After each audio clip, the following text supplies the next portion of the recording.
Okay, so like everyone knows how electric the atmosphere is at a big-time college football game, right? Absolutely, those crowds bring it. Now imagine tossing a former president known for grabbing the spotlight, right into the middle of that. Oh, yeah. Talk about a recipe for, It's like mixing oil and water, maybe, yeah, like, will it blend? And in this case, we're talking about Donald Trump at the Alabama-Georgia game. which we got to say is not his first rodeo with Alabama football. The guy's been there before, but this time it was smack dab in the middle of campaign season. Right, and the timing is, well, interesting. I mean, he's hitting up Alabama, a surefire red state for sure, but then he swings over to Georgia. Georgia, the swing state. Right. So, like, is he shoring up his base, or is this some strategic play for those undecided voters? See, and that's what makes this deep dive so fascinating. We've got this report from the Tuscaloosa News, basically a play-by-play of Trump's game day, and let me tell you, it's juicy. Oh, it's good. It's really good. Okay, so picture this. Air Force One, or, well, Trump Force One, I guess, can't land at the Tuscaloosa airport. Yeah, too small, I think. Something like that. So they got to scramble for a new plane, and then motorcade rolls into town, disrupting the usual, you know, tailgate parties, the whole game day vibe. And the fans, oh man, the article describes this whole mix of like diehard Trump supporters eager to shake his hand, but then you've got folks throwing some serious shade. Like straight up side-eye. Side-eye muttering under their breath. It was divided, to say the least. Talk about a reality check, right?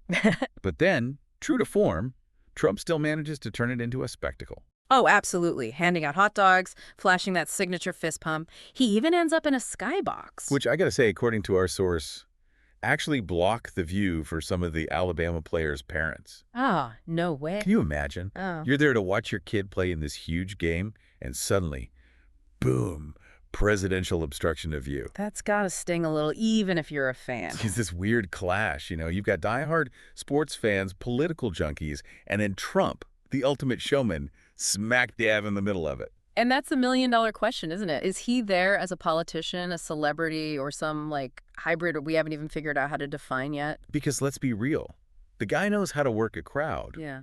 But did it actually help or hurt him here? Like, did his presence overshadow the game itself? Well, Alabama was killing it, right? Up 28-0 at one point. That's tough competition for anyone's attention, even a former president. You're telling me. But it's that intersection, right? Okay. Politics, sports, celebrity, it's a lot to unpack.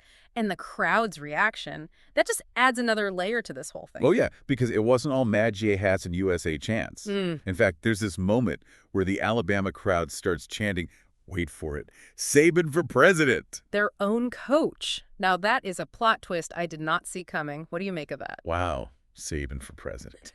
That's wild. Makes you think, right? Like, maybe some of those fans see their coach as a more appealing leader than a former president. I mean, it's kind of brilliant when you think about it. Right. Like, here's a guy who understands their love for the game, embodies that whole teamwork, dedication thing. Someone who's delivered championships. Exactly. Maybe it's a yearning for something that feels more genuine, more connected to their local pride. It definitely throws a wrench in that assumption that political leanings automatically dictate your whole experience as a fan. For sure. But it also makes you wonder about the strategy behind these big political appearances. What was Trump hoping to achieve by showing up at this particular game, politically speaking? Well, hitting up Alabama, a known Republican stronghold, it definitely had that rally the base feel to it. The hot dogs, the fist pumps. Totally. Classic moves to project that man of the people image, even if it's, carefully orchestrated for the cameras. Strategic photo op. Exactly. But then, zoom out a bit, remember he also hit Georgia? Swing state, narrowly lost it in 2020, appearing in a game with a national audience. That's strategic. Trying to sway those undecided voters, especially in a place where college football is practically a religion. Bingo! It's like he's trying to score points with the diehards and those crucial swing voters all at once. Two birds, one football game. And let's not forget the symbolism of choosing a football game, right? Strength, leadership, competition. Totally. It's like a modern-day gladiator entering the arena. You said it. It taps into something primal in our political instincts. But here's the thing. This isn't just any politician using a sporting event for their own gain. This is Donald Trump, the original showman. Exactly. The guy who embodies that fusion of politics, entertainment, personal branding, all rolled into one. But the question is, did it work in his favor here? Or did it... Backfire. Well, On one hand, his celebrity is undeniable. It draws attention, dominates news cycles just by showing up. There's always a but. Right. That same celebrity can overshadow the message. Some might say it trivializes the whole political process. Turns it into more of a spectacle than, actual discourse. Exactly. Which creates this tension between spectacle and substance, a tension that's unfortunately become all too common in our current political climate. Attention that was on full display at that Alabama-Georgia game. For sure. So we've got strategic maneuvering, celebrity grandstanding, a whole lot of fan psychology. But there's another layer to this, something beyond Trump himself. You're right. This event, as wild as it was, it really shines a light on something much bigger. It's about the state of American politics today, the role of sports in a society that feels, well, increasingly divided. It's like, where do we even draw the line anymore?